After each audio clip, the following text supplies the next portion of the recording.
Much has been discussed, written, and debated about the MBTA's new subway cars. These controversial trains, manufactured by the Chinese company CRRC, have been plagued by issues, delays, and cost overruns. But now, they have fully replaced all trains on the Orange Line and are becoming increasingly common on the Red Line. So past these issues, as an everyday rider, what's the experience like on these trains?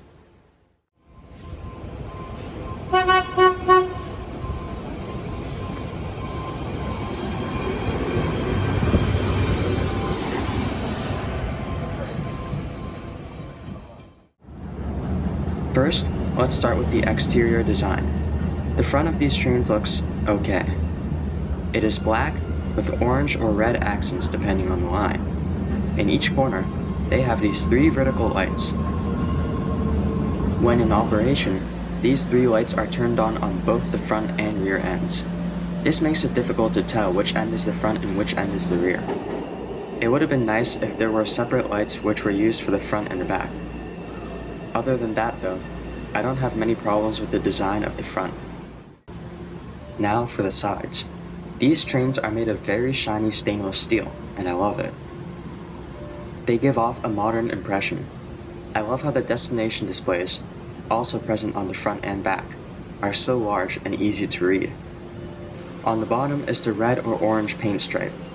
One thing many don't like is how the stripe doesn't continue over the doors. This sort of pattern is seen on many other transit vehicles, including those in other countries. It looks completely fine to me. Time to move to the interior of these trains.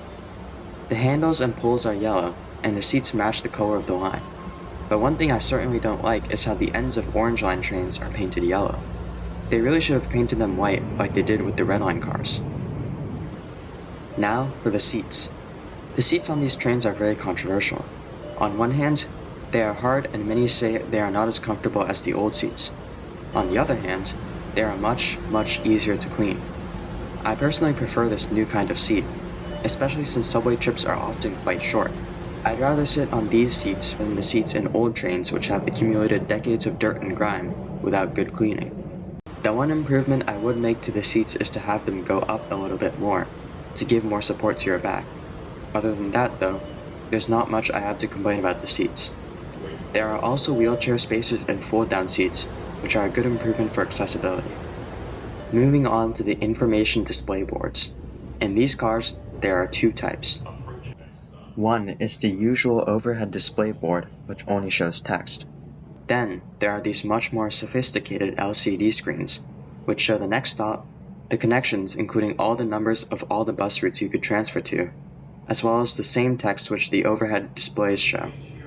These are a huge improvement over past models, and are extremely useful, especially for those not familiar with the T. No complaints there. Now, time to talk about the various sounds that these trains make. First of all, the accelerating and decelerating sounds sound perfect to me.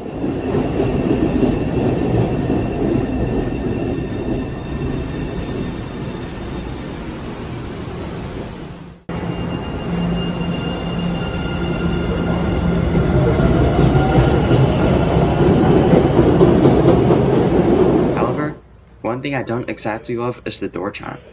Before I give my opinion on it, here it is for you.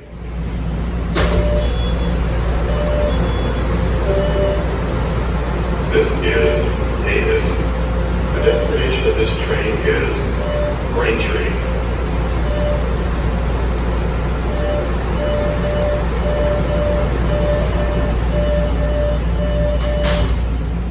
As you can see, it's a bunch of beeping, which can become kind of confusing. I'm not opposed to having the sporadic beeps while the doors are open, but please change it to something else when the doors are closing. Not just the same beeps, but more frequent. I really don't like it. And this can create confusion, in particular at Park Street and other such stations where the doors open on both sides, where you are overwhelmed by a bunch of random beeps.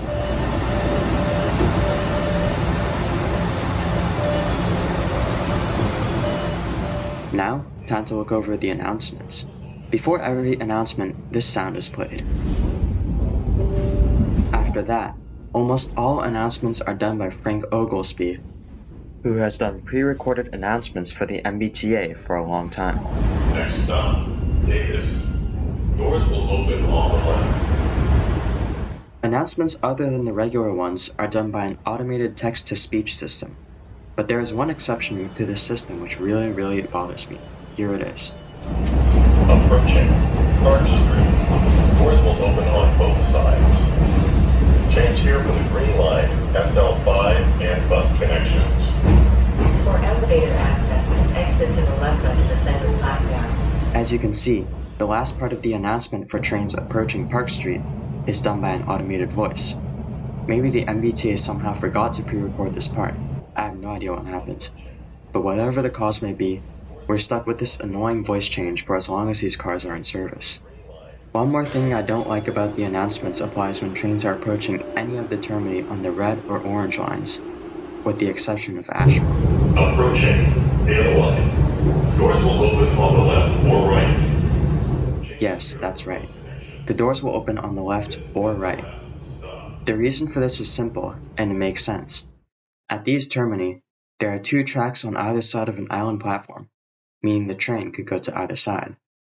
But I feel like there could have been a better way to do this. For example, having the train be able to detect which track it's on after the crossover, and use that to determine which side the doors will open on. One positive addition to the announcements is this announcement, played when the doors have opened at a station. This is Porter.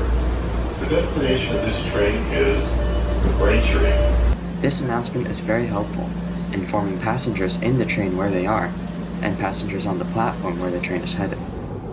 Now, let's talk about some other features that these cars have.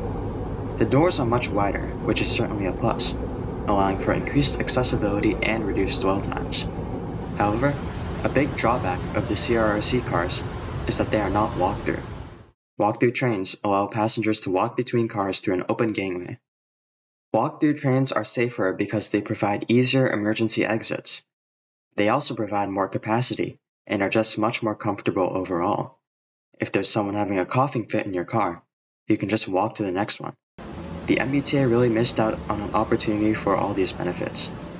Overall, the CRRC cars will forever be scarred by their constant issues and painful delays, and rightfully so. But when these trains finally hit the rails, when the issues are sorted out, I think they have, with a few shortcomings, most of what you'd expect from a modern subway train. What do you think of these trains? Leave a comment below. Thanks for watching, and I'll see you next time.